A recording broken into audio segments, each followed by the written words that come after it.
사도행전 13장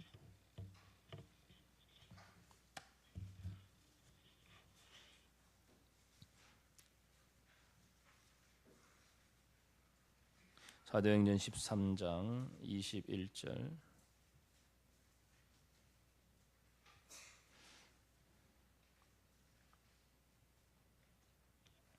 23절까지 우리 같이 읽겠습니다.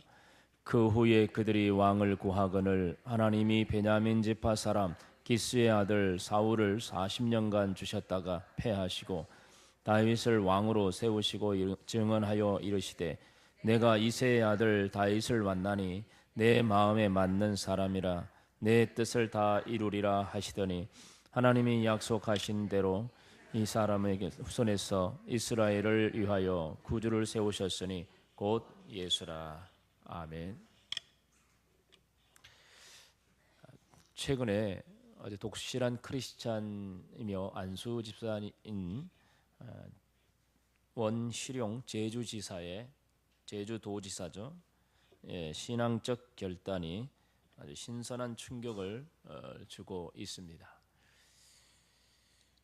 제주도에서는 한라산 산신제를 매년 도청의 주관으로 시행하고 있습니다. 한라산 산신제는 산신령에게 제주를 잘 보살펴 달라고 기원하는 그런 재래의식입니다. 그 산신제에는 초혼관이라는 역할이 있는데 이 초혼관은 그 의식을 진행할 때 제일 먼저 제단에 술을 붓는 그런 역할을 하는 사람입니다. 이 초혼관은 도지사가 맡도록 그렇게 규정되어 있습니다. 그런데 며칠 전에는 이 원희룡 도지사가 신앙적인 이유로 자기는 크리스찬이라는 것 때문에 초혼관 역할을 하지 않겠다고 한 것입니다. 이번뿐만 아니라 지난해 10월에도 전국체전 성공기원 한라산 산신제와 또 12월에 있는 제주도의 시조를 기리는 제사에서도 초혼관을 거부하였다고 합니다. 여러분은 그의 행동에 대해서 어떻게 생각하십니까? 그런 이야기가 매스컴에 흘러나왔을 때 다방면에서 많은 비판들, 평가들이 많이 있었는데 당연히 또 기독교를 비판한 사람들은 뭐 그런 사람이 다 있느냐, 뭐 그런 사람이 다 도지사냐, 뭐 별 비난을 다 쏟아내놓고 있습니다.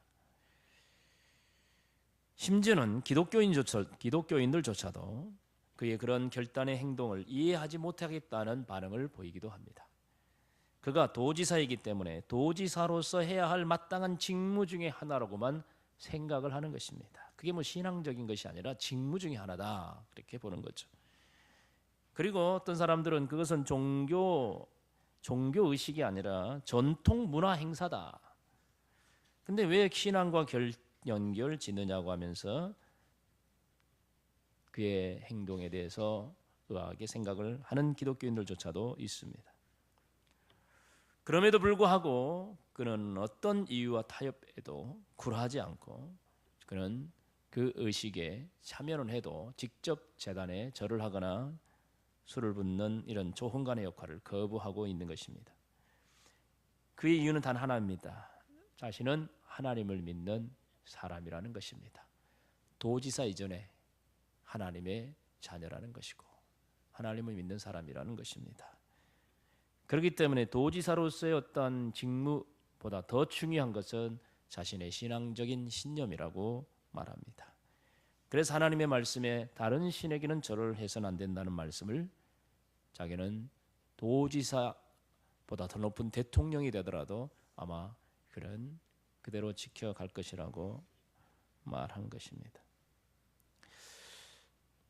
그의 이러한 행동은 요즘처럼 이것도 저것도 아닌 회색 신앙을 가진 한국 크리스찬들에게 참된 신앙이 무엇인지 그 기준을 분명히 보여준 사건이라고 볼 수 있습니다. 그의 그런 신앙적 행동은 모든 그리스도인들의 사회생활에도 기준이 되는 행동이라고 볼 수 있겠습니다. 그의 이러한 행동은 성경에서도 볼 수가 있습니다. 다니엘의 세 친구인 사드락과 메삭과 아벳느고도 당시 바벨론의 각 지역에 흩어져 있는 많은 도의 도지사를 맡고 있었던 사람들입니다. 그런 높은 벼슬을 갖고 있었는데 어느 날 느부갓네살 왕이 자기 신상을 만들어 놓고 거기에 다 절을 하라고 명령을 내렸습니다. 절을 하지 않는 사람은 풀무불에다가 던져 죽여버리겠다고 했습니다. 그때 이 세 친구는 그 우상 앞에 절을 하지 않았습니다. 우리는 하나님을 믿는 사람으로서 이런 우상에 절을 할 수 없다고 했습니다. 당신들이 우리를 저 풀물 속에 집어넣는다 할지라도 그리할지라도 우리는 절대 절을 할 수가 없다고 말했습니다. 느부갓네살 왕은 대노했고 결국은 그들은 7평소보다 7배나 더 뜨거운 풀무불에 던져졌습니다. 그러나 놀랍게도 하나님은 그들을 살리셨고 털끝 하나 다치지 않게 하셨어요. 그 모습을 보고 느부갓네살 왕은 정말 살아있는 신은 하나님밖에 없다고 고백하고 전국에 조서를 내려 다시는 하나님을 섬기는 것을 이렇게 핍박하지 않겠노라고 이렇게 말하게 됐습니다. 그들은 하나님을 섬기는 사람들로서 이 세상에 직분을 가지고 있으면서 그럼에도 불구하고 하나님을 섬기는 사람으로서 어떻게 살아야 할 것인지 그 기준을 보여준 사람들이었습니다. 그리고 오늘 또 한 사람을 볼 수 있습니다. 바로 우리 그리스도인들에게 참된 기준이 되는 사람이죠. 그는 하나님께 있어서도 인정받는 신앙의 기준이 되는 사람이었고 세상에 살아가는 사람들 속에서 하나님의 백성들의 기준이 되는 사람이었습니다. 그가 바로 다윗입니다. 오늘 본문은 하나님께서 다윗을 얼마나 자랑스럽게 생각하고 있는지 그리고 다윗을 이 세상 가운데서 하나님의 나라를 세워가는 사람의 기준으로 삼고 싶어 하시는지를 잘 보여주고 있습니다. 아까 본문 읽을 때 여러분 자세히 읽어보셨는지 모르겠어요. 다시 한번 읽어볼까요? 22절 한번 읽어봅시다. 패하시고 다윗을 왕으로 세우시고 증언하여 이르시되 내가 이새의 아들 다윗을 만나니 내 마음에 맞는 사람이라. 아멘.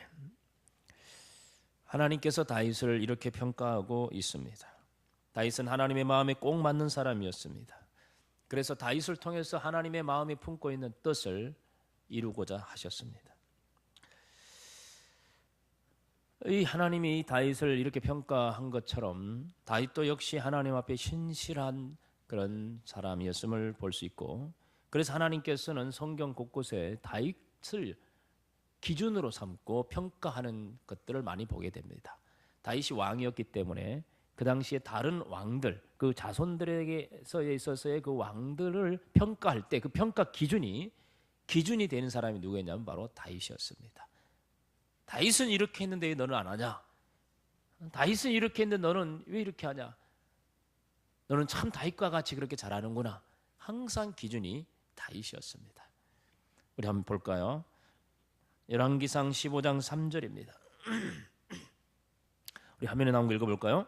아비암이 그의 아버지가 이미 행한 모든 죄를 행하고 그의 마음이 그의 조상 다윗의 마음과 같지 아니하여 그의 하나님 여호와 앞에 온전하지 못하였으나 이 악한 왕이었던 아비암 그는 그 아버지의 지은 죄보다 더 큰 죄를 짓고 있었습니다.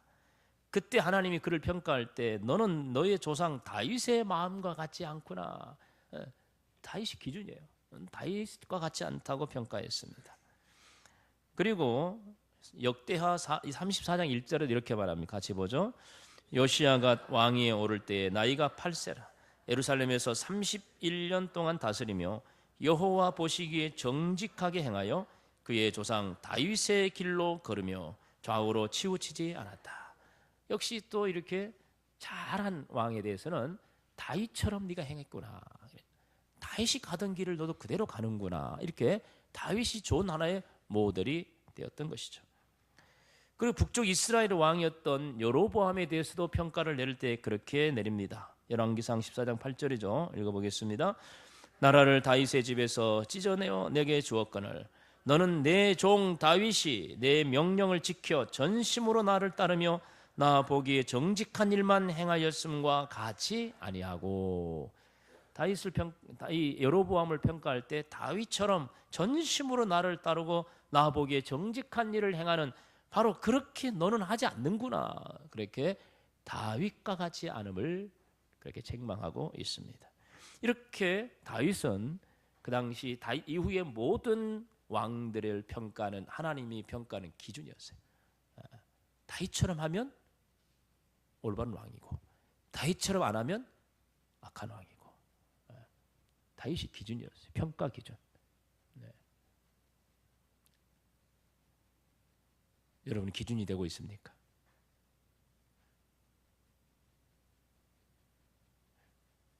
여러분 가정에서 여러분이 기준입니까? 신앙의 기준입니까? 난 우리 엄마처럼만 신앙생활 하고 싶어. 난 우리 아빠처럼 그렇게 예수님을 잘 믿고 싶어. 신앙의 기준이 되고 있습니까? 직장에서 우리 저분처럼 참 직장생활을 성실하게 잘하면 좋겠어. 모두가 여러분을 기준으로 내세우고 있습니까? 교회에서는 어떻습니까? 저 집사님처럼, 저 성도님처럼, 나도 저 장로님처럼, 저 권사님처럼 나도 저렇게 예수 믿었으면 좋겠다. 기준. 하나님 보실 때도 우리 교회 한 모델을 딱 세워놓고, 기준을 세워놓고, 그 사람보다 못하면 나쁜 놈, 못하는 사람, 그 사람과 같이 하면 잘하는 사람. 하나님도 그렇게 기준을 정해놓은 사람이 있어요. 다윗처럼. 누굴까요?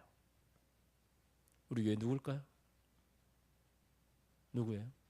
생각 안 나십니까? 없나 보네요. 안타깝네. 있어야 되는데.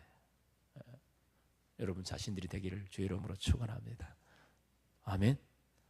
되기 싫어요? 아멘. 하나님이 나를 보실 때 나를 한빛교회 기준으로 세우시기를 원하셔. 네. 얼마나 대단합니까? 하나님 나라의 기준이요. 세상 속에서도 하나님 그리스도인으로서의 기준이 되는 사람, 저 사람처럼만 하면 되겠다.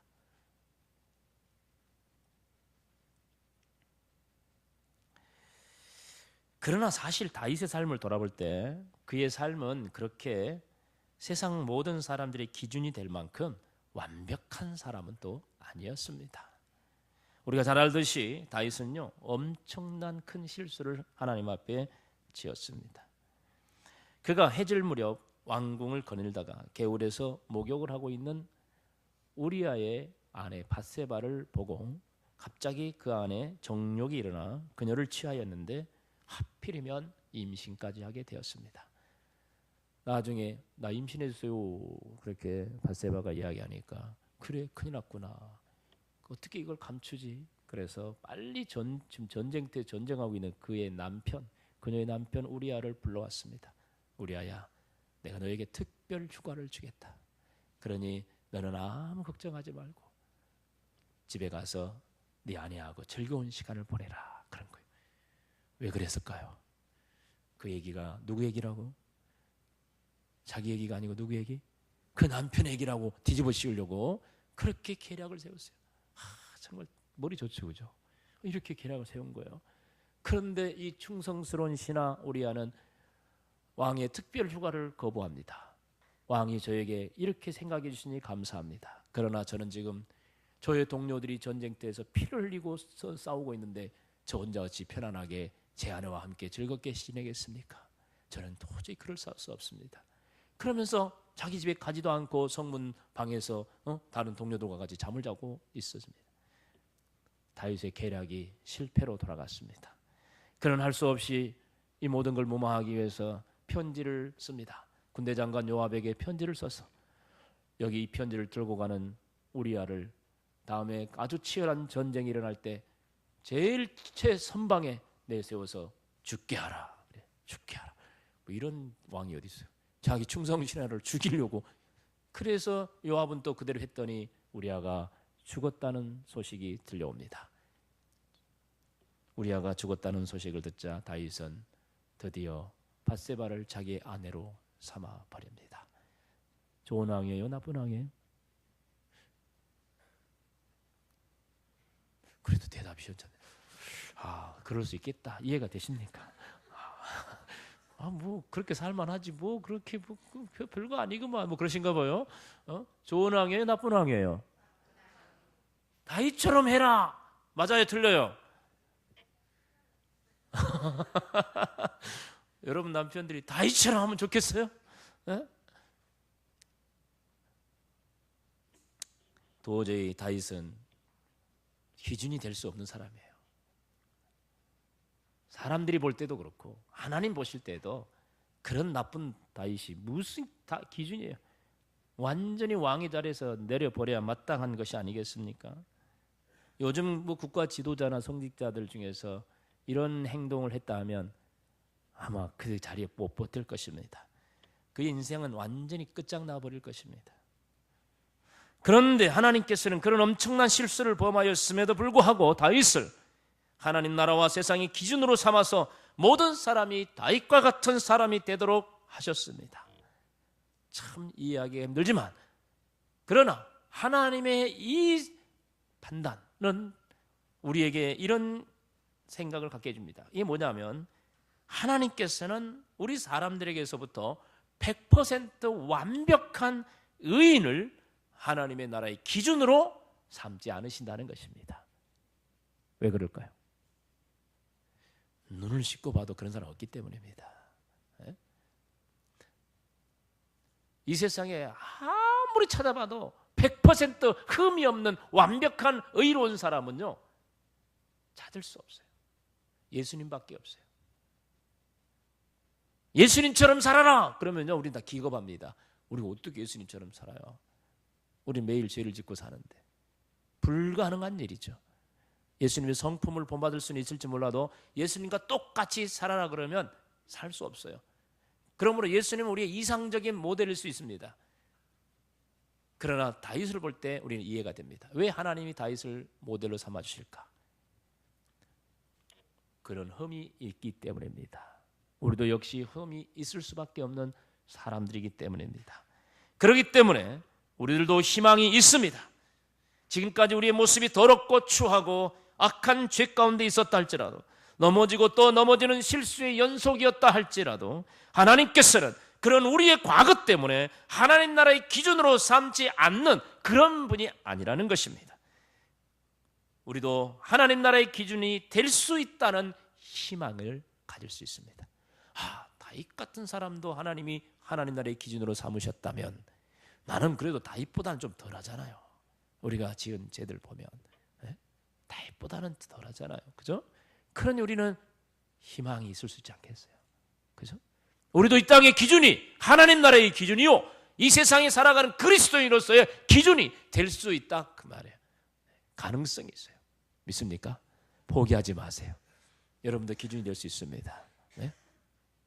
자, 그렇다면 하나님께서는 다윗을 하나님 나라와 세상 이 땅의 세상에서 기준으로 삼으셨는데 이런 흠이 많은 다윗인데 왜 하나님은 다윗을 그 기준으로 삼으셨을까요? 왜 그 다윗을 그렇게 삼으셨을까요? 그 이유 두 가지를 말씀드리는데 첫째는요 자신의 실패를 인정하고 극복한 사람이었기 때문입니다. 다윗을 소개하기 전에 그 앞에 우리가 읽은 본문 속에 등장한 왕이 있습니다. 그는 누굴까요? 사울 왕입니다. 그 후에 그들이 왕을 구하거늘 하나님이 베냐민 지파 사람 기스의 아들 사울을 40년간 왕위에 주셨다가 패하셨습니다. 그 왕위에서 그를 버렸습니다. 왜 그랬을까요? 사울 왕도 죄를 지었기 때문입니다. 그러나 사울 왕이 지은 죄는 다윗이 지은 죄에 비하면요 세 발의 피예요. 빙산의 일각이에요. 비교할 수 없어요. 그가 지은 죄라는 것은 뭐였습니까? 전쟁을 나가야 되는데 지금 전쟁터에 나가는 데다가 제사를 지르고 나가야 돼요.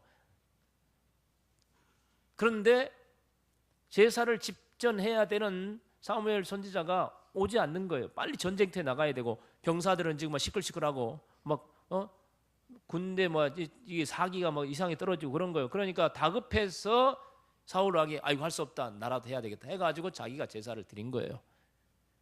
이해가 되지 않습니까? 이게 무슨 죄겠어요? 이게 무슨 사울에게 다윗이 지금 죄와 비교할 수 있는 죄입니까? 근데 사울은 왜 버림받았을까요? 왜 사울은 기준이 되지 못했을까요? 사울은 자기가 지은 그 죄가 자신의 해서는 안 될 죄, 즉 교만의 죄였습니다. 아무리 기다려도 오지 않는다 할지라도 자기가 할 일이 있고 하지 않아야 될 일이 있는 거죠. 근데 오버한 거죠. 자기가 해서는 안 될 일을 한 것입니다. 자신의 권력을 남용한 죄였습니다. 그는 그렇다 할지라도 남의 여인을 취하거나 충신을 죽이는 그런 나쁜 짓은 하지 않았습니다. 그런데도 사울은 패하고 다윗을 기준으로 삼으신 하나님의 뜻은 무엇일까요? 사울은요, 자신의 지은 죄에 대하여 인정하지 않았습니다. 자기가 한 행동이 잘못이라고 인정하지 않았어요. 그리고 그 실수를 극복하려고 노력하지도 않았습니다. 오히려 그 실수를 자기는 어쩔 수 없는 행동이었노라고 변명합니다. 어쩔 수 없었어요.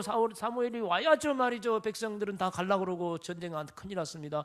어쩔 수 없었어요. 변명만 일삼습니다. 그리고 그는 하나님을 위해서 오히려 정당한 행동을 했노라고 변명을 합니다.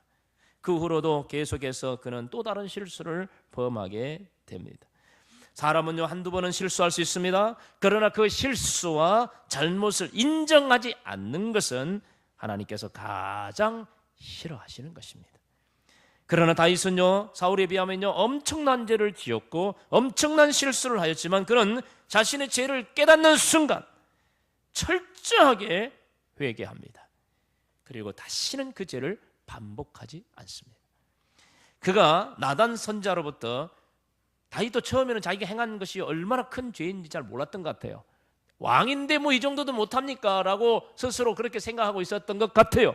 그런데 하나님이 보내신 나단 선지자가 와가지고 왕이시여, 당신이 하나님 앞에 얼마나 큰 죄를 지었는지 아십니까? 그러면서 그의 죄를 지적해 줄 때 그는 그 자리에서 꼬꾸라집니다. 그 자리에서. 얼마나 그가 자기의 죄를 인정하고 철저하게 회개하였는지요. 일주일 동안 그가 식음을 전폐하고 자기 침상에 들어가서 눈물로 기도했는데요. 회개하며 기도했는데요. 그 기도의 내용이 어디에 나왔냐면요, 시편 51편에 나왔습니다. 이거 오늘 성경 기도에 나올까요? 안 나올까요? 네, 아주 중요한 거. 시편 51편에 바로 내용이 나옵니다. 네, 다윗의 회개의 내용이에요. 이 사건이 있는 다음에 바로 다윗이 하나님 앞에 얼마나 처절하게 회개했는지 그 내용이 바로 여기에 있습니다. 그 중에 몇 구절만 살펴보십시다. 51장 3절 읽어볼까요? 무릇 나는 내 죄가를 아오니 내 죄가 항상 내 앞에 있나이다. 자기 죄를 안답니다. 자기를 인정하고 있어요. 51장 7절에 우슬초로 나를 정결하게 하소서, 내가 정하리이다. 나의 죄를 씻어 주소서, 내가 눈보다 희리다. 주님께 용서를 구하고 있습니다. 그 다음 10절에 봅니다. 하나님이여 내 속에 청한 마음을 창조하시고 내 안에 정직한 영을 새롭게 하소서.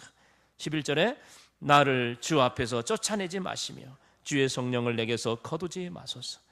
12절 주의 구원의 즐거움을 내게 회복시켜 주시고 자원하는 심령을 주사 나를 붙드소서. 이 내용 하나하나가 얼마나 자기의 죄를 인정하고 자기가 이 죄 때문에 하나님과 멀어지면 어떻게 될까 두려워하면서 주의 용서해달라 그러면서 하나님 용서해달라 그러면서 나를 하나님 이 구원의 기쁨을 회복시켜 주시고 내 안에 성령을 거두지 말라고 간절하게 기도하는 내용 아닙니까? 다윗이요, 자기 죄를 깨닫는 순간 이렇게 철저하게 회개하며 하나님과 용서를 구하고 하나님과의 관계를 회복해달라고 간절하게 기도하는 내용입니다. 그리고 그 후 그는요, 다시는 다른 여자를 탐하지 않았습니다. 그 한 예로 보면요, 다윗이 늙었습니다. 이제 늙어서 기력이 쇠하여져 가지고 이불을 덮어도 따뜻하지 않는 그런 때가 되었습니다. 그러니까 신하들이 자기들이 사랑하고 존경하는 그런 왕이 이제 늙어서 이렇게 이제 힘들어하니까 어떻게 할까 싶어가지고 아비삭이라는 아주 젊은 아가씨를 데려와가지고 왕을 수종들게 합니다. 그러니까 이불 속에 같이 들어가서 누우면 왕이 좀 따뜻해질 거라고 생각한 거죠. 따뜻해질까요? 젊은 피가 끄는 이 아가씨가 들어가는 늙은 노인이 갑자기 막 힘이 난가요? 모르겠습니다. 저는 안 해봐서 모르겠는데. 네. 근데 이때 이 신하들은 그렇게 생각했나 봐요. 그렇게라도 해주고 싶었던 것 같아요. 왕을 위해서. 네? 왕을 사랑하는 마음으로 정말 어떻게 왕이 이불을 덮어도 따뜻하지 않으니까 이 젊은 여인이라도 하나 넣어놓으면 이불 속에 넣어놓으면 좀 난로가 돼가지고 따뜻하게 될 것 같은 그런 생각 때문에 이 아비삭이라는 젊은 아리따운 아가씨를 이불 속에 넣어줬단 말이에요. 자, 근데 다윗은 어떻게 했을까요? 왕상 1장 4절에 이렇게 말합니다. 읽어볼까요? 이 처녀는 심히 아름다워 그가 왕을 받들어 시중 들었으나 왕이 잠자리는 같이 하지 아니하였더라. 이 잠자리를 같이 하지 않았단 말이 아마 성적인 표현을 관계를 의미하는 거라고 봅니다. 아리따운 아가씨가 한 이불 속에 들어도 전혀 그런 행동을 하지 않았던 것은 왜 그랬을까요? 왜 그랬을까요? 이거 합법적이잖아요. 이제 이건 간음도 아니에요. 그럼에도 불구하고 그건 왜 그랬을까요? 저쪽에 보건대 밧세바 사건 이후로 다윗은 다른 여자를 품고자 하지 않은 것입니다. 왜? 하나님 앞에 회개한 자로 또다시 그런 반복적인 죄를 짓고 싶지 않았던 것이겠죠. 이런 다윗은 모든 그리스도인들의 기준이 되고도 남을 것입니다. 우리는 수없이 많은 죄와 많은 실수를 저지르고 삽니다. 그리고 우리는 그 시궁창에서 벗어날 줄도 모르고 그 실수를 계속해서 반복하고 있습니다. 그러나 하나님께서는 우리가 죄를 짓지 않고 어떤 실수도 저지르지 않는 완벽한 사람이기를 원하지 않습니다. 왜냐하면 그것은 불가능하기 때문입니다.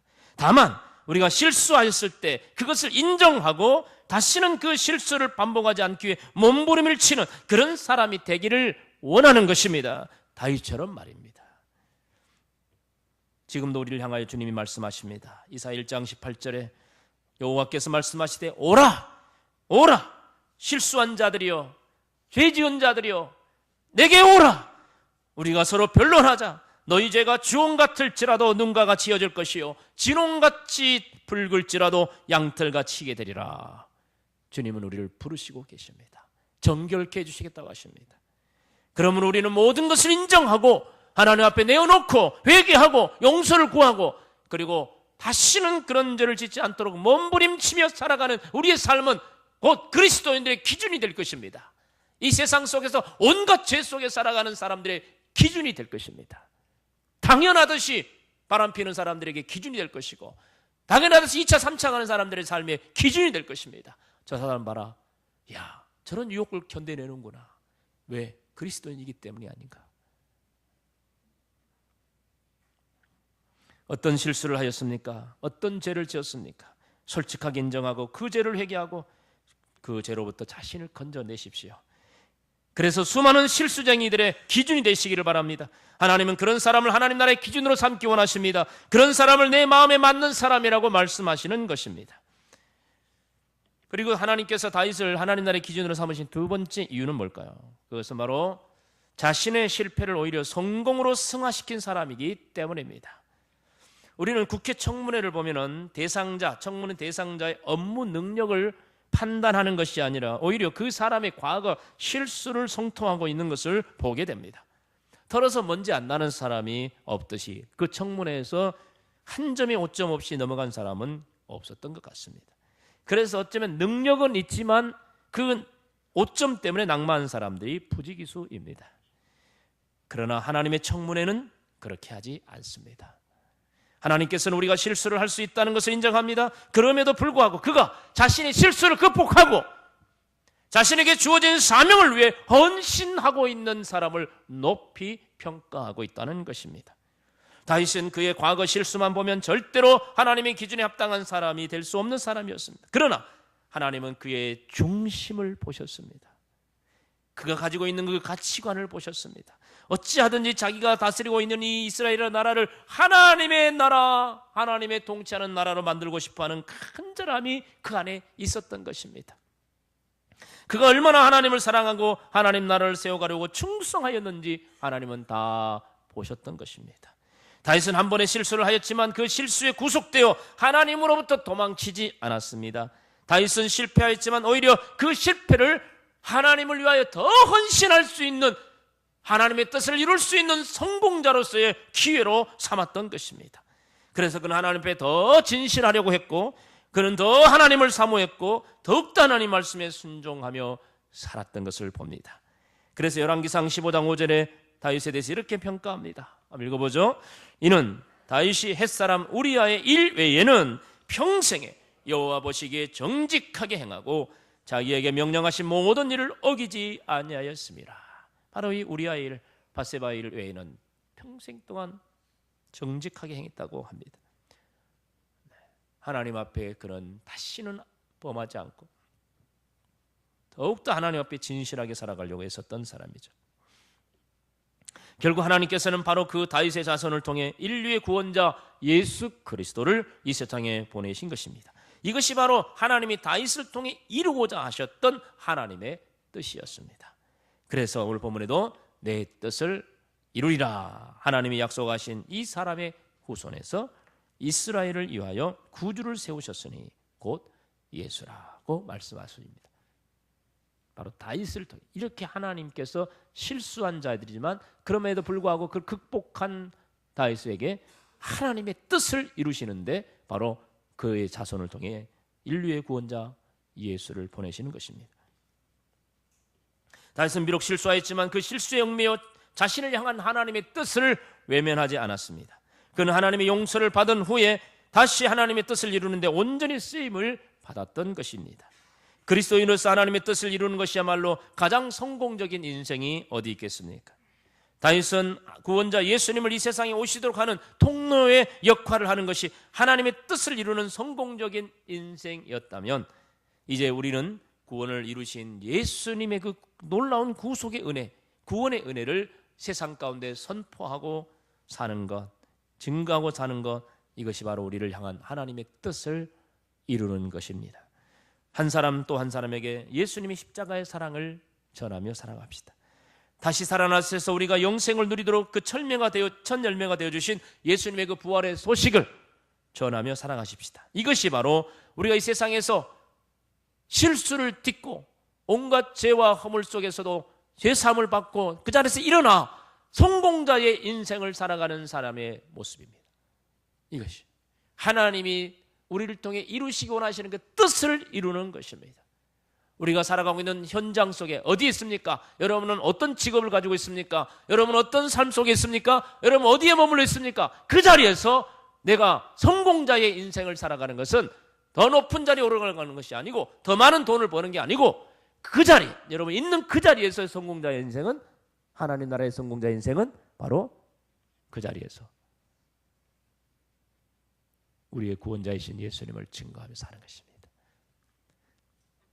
다윗은 하나님의 뜻을 이루었습니다. 예수님을 오는 통로로 우리는 예수님을 증거하는 자로서의 삶을 살 때 성공자의 삶이 되는 줄 믿습니다. 우리가 좀 부족하고 부끄럽습니다. 살아가는 것이. 주변에 예수님 전하기가 민망할 정도로 우리의 삶은 부끄러울 때가 많습니다. 그래서 그런 삶을 살려고 할 때 우리 마음속에 이런 생각이 듭니다. 야, 너 과거에 너 어떤 삶을 살았냐? 네 모두 너의 그 옛날 삶을 잘 알고 있는데 너 지금도 완벽하게 의롭게 살고 있는 것도 아닌데 그런데 네가 무슨 복음을 전한다고 그래? 그러다가 너 창피만 나갈 거야. 간도라 간도. 아마 내 마음속에 사단의 부르짖음, 울분, 유혹이 있을 것입니다. 그래서 내 입을 떼지 못하게 합니다. 왜? 나의 허물이 많고 과거에 못된 짓을 많이 했고 부끄러운 짓을 많이 했기 때문에 나의 그 과거의 실수와 죄악들이 지금 하나님이 나를 통해서 이루기를 원하시는 영혼을 살리는 일을 위해서 실패자로 만들어버리는 거야. 하지 못하게 만듭니다. 나 스스로. 옆사람에게 전도 좀 하려고 그러면 내 마음속에 네가 뭔 전도를 한다 그래? 네가 전도할 자격이나 있어? 너 어떤 놈이었는데? 이 사람 네 어떤 사람이 잘 알잖아 너. 네가 만약 예수 믿으라고 그러면 저 사람 너 비웃을 거야. 막 이런 생각들이 내 안에 가득 들어서 입을 떼지 못합니다. 이건요, 실패한 사람이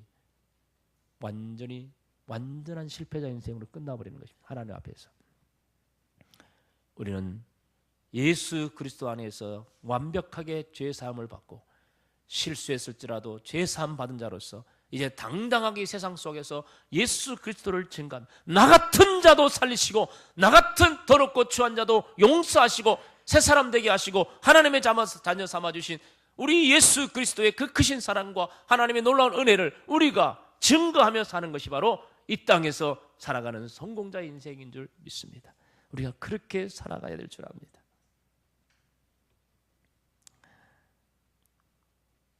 하나님은 우리가 한 번의 실수를 했다 할지라도 그것 때문에 평생 실패자로 살아가는 것을 원치 않습니다.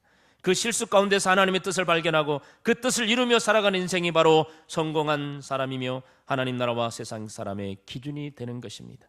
여기 모여있는 저와 모두는 바로 실패자들입니다. 다 실수하고 실패자고 죄 가운데 있는 사람들이 모여 있습니다.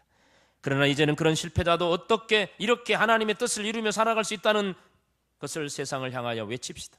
하나님 나라의 기준이 되어 살아가십시다. 우리의 실수와 실패와 아픔들에 사로잡혀 하나님의 뜻을 외면하지 맙시다. 우리 모든 실수를 딛고 일어나 우리를 향한 하나님의 뜻을 인생의 목표로 삼고 충성하며 달려갑시다. 그래서 우리도 이 세상 속에서 하나님 나라의 기준이 되며 이 세상에서 모두가 따르기를 원하는 그런